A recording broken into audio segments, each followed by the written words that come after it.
It is not just a history lesson. It is a journey back in time, filled with drama, power, love, and ambition. Cleopatra is one of the most famous women in history. Her life is like an exciting movie, full of beauty, intelligence, danger, and mystery. She was not only a queen, but also a strong and clever leader who changed the story of Egypt and Rome. Many people think Cleopatra was only known for her beauty, but there is so much more about her. She was a woman who spoke many languages, studied science and philosophy, and used her intelligence to protect her kingdom. In this story, you will travel to ancient Egypt, the land of the Nile River, golden temples, and the Great Pyramids. You will meet Cleopatra as a young girl, see how she became a queen, and follow her through love, war, and unforgettable choices. So sit back, relax, and enjoy this amazing story. It's perfect for your English practice, and I promise you will love every moment of it. Chapter 1. Cleopatra's Early Life. Many years ago, in the beautiful land of Egypt, a baby girl was born into a royal family. Her name was Cleopatra. She was not just any girl. She was born to be a queen. Cleopatra was born around 69 BC in Alexandria, a rich and famous city near the sea. Alexandria was full of knowledge, culture, and people from different parts of the world. It was home to the Great Library and the Shining Lighthouse, one of the wonders of the ancient world. Cleopatra's family belonged to the Ptolemaic dynasty. Her ancestors were not Egyptian by blood. They were Greek, descendants of one of Alexander the Great's generals. But Cleopatra loved Egypt deeply. She was the first in her family to learn the Egyptian language, and that made the people admire her. Most rulers before her only spoke Greek, but Cleopatra wanted to understand her people, speak with them, and be their true queen. As a child, Cleopatra was very curious and intelligent. She loved learning about science, math, history, and politics. She also learned languages, not just Egyptian and Greek, but also Hebrew, Arabic, and Latin. People said she could speak to almost anyone in their own tongue. Her father, Ptolemy XII, was the king of Egypt at that time. He loved Cleopatra very much, but his rule was not easy. The Roman Empire was growing stronger, and Egypt had to deal with many problems. Cleopatra saw how difficult it was to be a ruler. She watched her father handle politics, enemies, and money issues. From him, she learned an important lesson, that being a leader means making hard choices. When Cleopatra was still a teenager, her father passed away. Before he died, he made a will. In that will, he said Cleopatra should rule Egypt together with her younger brother, Ptolemy XIII. But Cleopatra was smart and independent, and soon, problems began between her and her brother's advisors.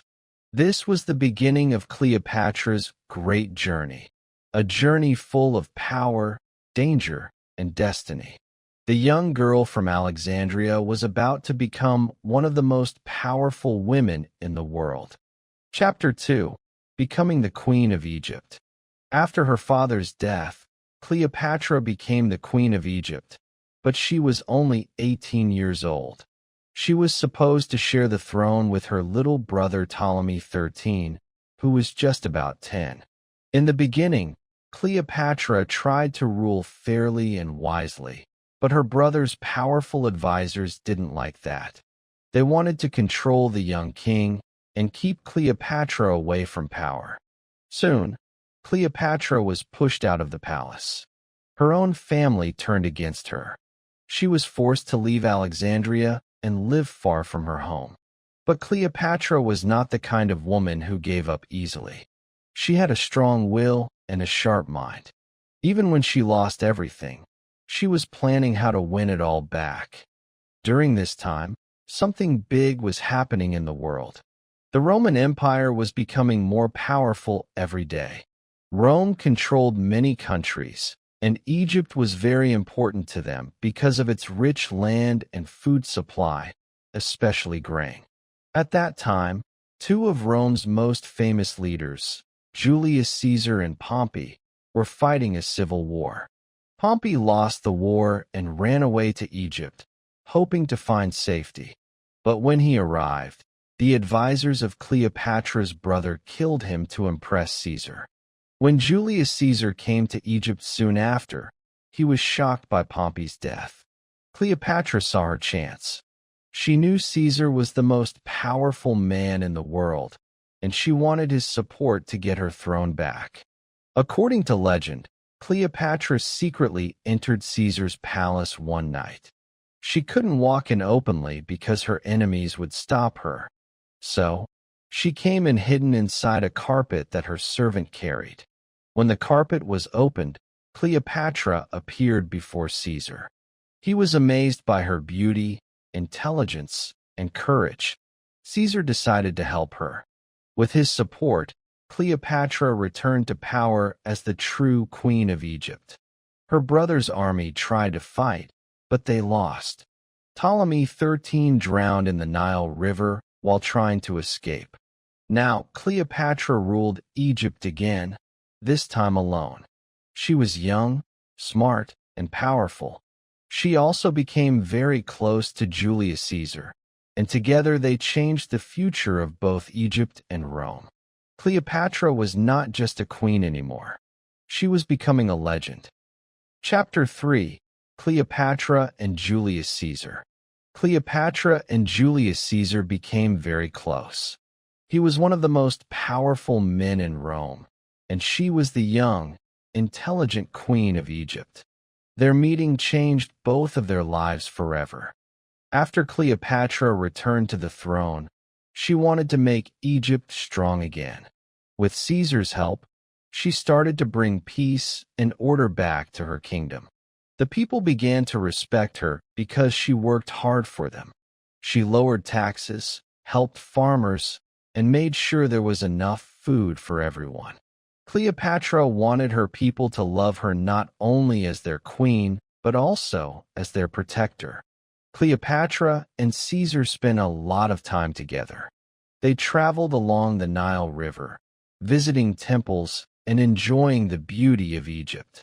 Caesar admired Cleopatra's wisdom and charm. He saw that she was not just beautiful, she was smart, confident, and full of ideas. In 47 BC, Cleopatra gave birth to a baby boy.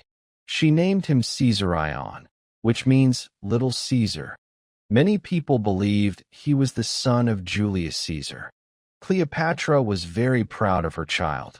She dreamed that one day, Caesarion would rule both Egypt and Rome together. Later, Cleopatra visited Rome with Caesar. It was her first time outside Egypt, and she made a strong impression. People in Rome were fascinated by her golden clothes, her graceful manners, and her confident voice. Some Romans loved her, while others were jealous and angry. They didn't like seeing their great leader with a foreign queen. Cleopatra stayed in Rome for some time, living in a beautiful house near the Tiber River. But her happiness did not last long. In 44 BC, something terrible happened. Julius Caesar was killed by a group of Roman senators. They feared his power and stabbed him in the Senate house. When Cleopatra heard the news, she was heartbroken. She knew that without Caesar, Rome would become dangerous for her and her son. So, she quickly returned to Egypt, carrying little Caesarion in her arms. Cleopatra was now alone again, but she was not weak. She decided to protect her kingdom no matter what. She would soon meet another powerful Roman leader, and her story of love and power would continue. Chapter 4: Cleopatra and Mark Antony. After Julius Caesar's death, Rome was full of chaos. Many powerful men were fighting for control of the empire. Two of the most important leaders were Mark Antony and Octavian, who would later become Emperor Augustus. Both wanted power, but Antony also had another mission: to make peace with Egypt and its queen, Cleopatra. Mark Antony had heard many stories about Cleopatra, her beauty, her intelligence, and her charm. He wanted to meet her himself. So, in 41 BC, he invited Cleopatra to the city of Tarsus. But Cleopatra, as always, wanted to make a strong impression. She arrived on a beautiful golden ship decorated with purple sails, silver oars, and musicians playing soft music. Cleopatra sat under a golden canopy, dressed as the goddess Aphrodite, surrounded by servants and perfume in the air. When Antony saw her, he was amazed. Cleopatra had once again turned an ordinary meeting into an unforgettable moment. Antony and Cleopatra quickly became close friends, and soon they fell in love. Cleopatra saw in Antony a brave and strong man who could protect Egypt. Antony saw in Cleopatra a woman unlike anyone else, confident, clever, and full of mystery. They spent time together in Alexandria, celebrating and enjoying life. But Cleopatra was also serious about politics. She wanted to keep Egypt independent and safe from Rome's control. She helped Antony with money and ships for his battles, and in return, he supported her rule. Cleopatra and Antony had 3 children together, 2 sons and 1 daughter. They were a powerful couple, ruling together with love and ambition. Many people in Egypt adored them, but in Rome, people were not happy. Octavian, Antony's rival, told everyone that Antony had forgotten Rome because of his love for Cleopatra. He said that Cleopatra was trying to control him and the Roman Empire. This started a great conflict. Antony and Cleopatra's love was now part of a much bigger story, a war between Egypt and Rome. But Cleopatra didn't care what others said. She believed in her love and in her dream to protect Egypt. Together, she and Antony were ready to face anyone, even the whole Roman world. Chapter 5: The War Between Egypt and Rome. As time passed, the tension between Mark Antony and Octavian grew stronger.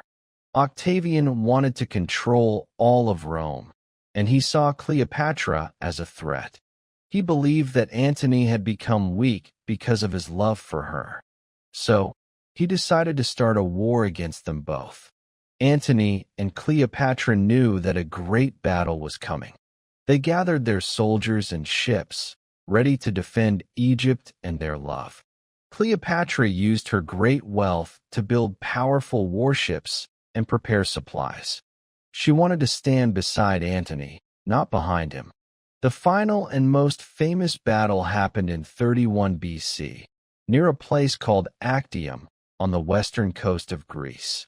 On one side stood Octavian's army, strong and organized. On the other side were Antony and Cleopatra's forces, brave but smaller in number. The battle was fierce. The sky was filled with smoke, and the sound of metal and shouting echoed across the sea. Cleopatra commanded part of the fleet herself. She was not afraid to fight. But soon, things began to go wrong. Octavian's navy was better prepared, and Antony's men started to lose control. In the middle of the chaos, Cleopatra made a hard decision. She feared being captured, so she turned her ships and sailed away toward Egypt. When Antony saw her ships leaving, he thought she was in danger and followed her. Because of this, the battle was lost. Octavian's forces celebrated their victory, and Antony and Cleopatra fled back to Alexandria. Back in Egypt, Cleopatra tried to find a way to save her kingdom. She sent messages to Octavian, asking for peace, but he refused. He wanted to take Egypt for Rome. Antony felt broken and ashamed. He had lost everything: his honor, his power, and his army. But Cleopatra stayed by his side. She reminded him that love was stronger than war. They both knew the end was near, but they chose to face it together. The war was over. Rome had won. But the story of Cleopatra and Antony was not finished yet. Their final moments would become one of the most emotional and unforgettable parts of history. Chapter 6: The Final Days of Cleopatra. After losing the war, Mark Antony and Cleopatra returned to Alexandria, the city where their love had begun. They knew that Octavian, the Roman leader, was coming to capture them. The people of Egypt were scared, and Cleopatra's palace was filled with sadness. Antony tried to stay strong, but he was full of pain and regret. He had lost his army, his friends, and his power, but Cleopatra still loved him deeply. Together, they decided to face their fate with dignity. Soon, Octavian's army reached Alexandria. Cleopatra went to her secret palace, filled with golden treasures, and began planning what to do next. She didn't want to be taken to Rome as a prisoner. She wanted to die a queen, not a trophy. Antony heard a false rumor that Cleopatra had died. Brokenhearted, he fell on his own sword. But before dying, he was told that Cleopatra was still alive. His servants carried him to her hidden chamber. Cleopatra held him in her arms as he took his last breath. It was one of the most heartbreaking moments in history. Two lovers saying goodbye forever. After Antony's death, Cleopatra knew her time was short. Octavian entered Alexandria and found her palace. He told her that she would be taken to Rome and shown to the people as a prisoner. Cleopatra refused to live in shame. She prepared herself one last time, wearing her royal clothes, her crown, and her favorite jewels. Then, according to legend, she held a small basket of figs that hid a poisonous snake called an asp. She let the snake bite her hand, and within moments, Cleopatra, the last queen of Egypt, died peacefully. She was only 39 years old. Octavian found her body and was amazed by her courage. He ordered that she be buried beside Mark Antony, so they could be together forever. Cleopatra's death marked the end of the Egyptian pharaohs and the beginning of Roman rule. But her story never truly ended. For over 2,000 years, people have remembered her as a woman of beauty, intelligence, and power, a queen who refused to be forgotten. And that was the story of Cleopatra, the last queen of Egypt. Her life was full of love, courage, and wisdom. She showed the world that a woman can be strong, smart, and unforgettable. If you enjoyed this story and want to keep learning English with amazing stories like this, don't forget to like this video, share it with your friends, and subscribe to the channel. Because every story you listen to brings you one step closer to English fluency and one step closer to your dreams.